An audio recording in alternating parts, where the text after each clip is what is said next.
ਇਹ ਜੀ ਸਾਡਾ ਇੱਕ ਬਹੁਤ ਪਿਆਰਾ ਦੋਸਤ ਵੀਰ ਸਾਊਦੀਆ ਦੇ ਵਿੱਚ ਇਸ ਟਾਈਮ ਰਹਿੰਦਾ ਹੈ, ਖਾਲਿਦ ਮੁਗਲ। ਇਹ ਉਹਦੀ ਫਰਮਾਇਸ਼ 'ਤੇ ਆ ਚੰਦ ਅਸ਼ਾਰ ਜਿਹੜੇ ਨੇ ਆਜ਼ਮ ਚਿਸ਼ਤੀ ਸਰਕਾਰ ਦੇ।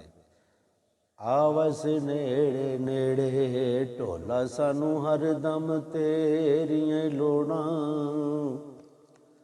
ਦੁਨੀਆ ਦੇ ਵਿੱਚ ਸੱਜਣਾ ਬਾਜੂ ਨਹੀਂ ਪੂਰੀਆਂ ਹੁੰਦੀਆਂ ਥੋੜਾਂ। ਤੇ ਜਦ ਤੀਕਰ ਮੇਰਾ ਇਸ਼ਕ ਸਲਾਮਤ ਕਿਉਂ ਹੋਰ ਕਿਸੇ ਨਾਲ ਜੋੜਾਂ, ਆਜ਼ਮ ਇਸ਼ਕ ਦਾ ਕਾਫਰ ਥੀਵਾਂ ਜੇ ਯਾਰ ਵੱਲੋਂ ਮੁਖ ਮੋੜਨਾ।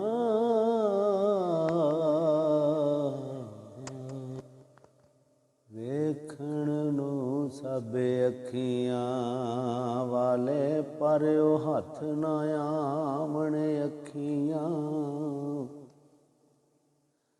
ਜਿਹੜੀਆਂ ਨਿਤ ਉਡੀਕ ਮਾਹੀ ਦੇ ਨਿਤ ਮੀਂਹ ਬਰਸਾਵਣ ਅੱਖੀਆਂ। ਤੇ ਜਦ ਵੀ ਵੇਖਣ ਯਾਰ ਨੂੰ ਵੇਖਣ ਕਿਤੇ ਝਾਤ ਨਾ ਪਾਵਣ ਅੱਖੀਆਂ, ਆਜ਼ਮ ਵੇਖ ਦੁਕਾਨ ਅਜਈ ਜਿੱਥੋਂ ਮਿਲ ਜਾਵਣ ਓਏ ਅੱਖੀਆਂ। ਬੇਪਰਵਾਹ ਮਹਿਬੂਬਾਂ ਦੇ ਸਾਰੇ ਨਾਜ਼ ਉਠਾਵਣ ਅੱਖੀਆਂ, ਦਿਲ ਤੇ ਪਾਰ ਪਵੇ ਜਿਸ ਵੇਲੇ ਉਦੋਂ ਪਾਰ ਵੰਡਾਵਣ ਅੱਖੀਆਂ।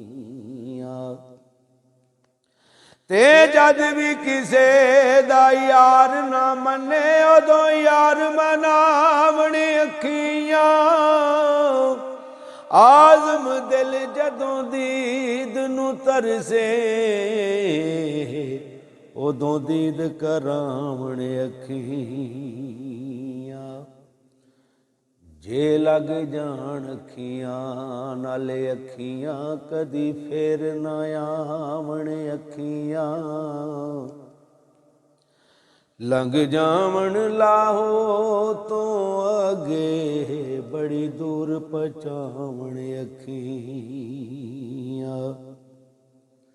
ਤੇ ਠੰਡਿਆਂ ਕਰ ਦੇਵਣ ਦੋਜ਼ਖ ਨੂੰ ਜੇ ਨੀਰ ਵਗਾਵਣ ਅੱਖੀਆਂ, ਆਜ਼ਮ ਉਹੀ ਅੱਖੀਆਂ ਵਾਲੇ ਜਿਹੜੇ ਰੱਬ ਨਾਲ ਲਾਵਣ ਅੱਖੀਆਂ। ਆਪੇ ਲਾਵਣ ਆਪੇ ਰੋਵਣ ਆਪੇ ਮੁੜ ਪਛਤਾਵਣ ਅੱਖੀਆਂ,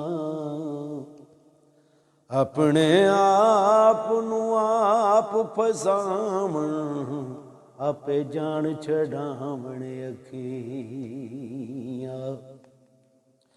ਤੇ ਆਪੇ ਆਪ ਜੰਨਤ ਜਾਵਣ ਆਪੇ ਦੋਜ਼ਖ ਜਾਵਣ ਅੱਖੀਆਂ, ਆਜ਼ਮ ਆਪਣੀਆਂ ਬੇਪਰਵਾਹੀਆਂ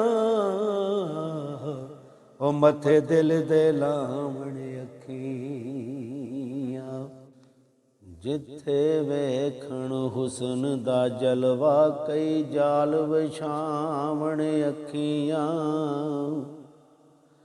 ਪਲਕਾਂ ਦੀ ਕਦੀ ਸੇਜ ਵਿਛਾਵਣ ਕਦੀ ਵਿਛਦੀਆਂ ਜਾਵਣ ਅੱਖੀਆਂ। ਜੇ ਫਸ ਜਾਵੇ ਹੁਸਨ ਦਾ ਪੰਛੀ ਤੇ ਨਾ ਅੱਖ ਚਮਕਾਵਣ ਅੱਖੀਆਂ, ਆਜ਼ਮ ਜਿੱਥੇ ਪੇਸ਼ ਨਾ ਜਾਵੇ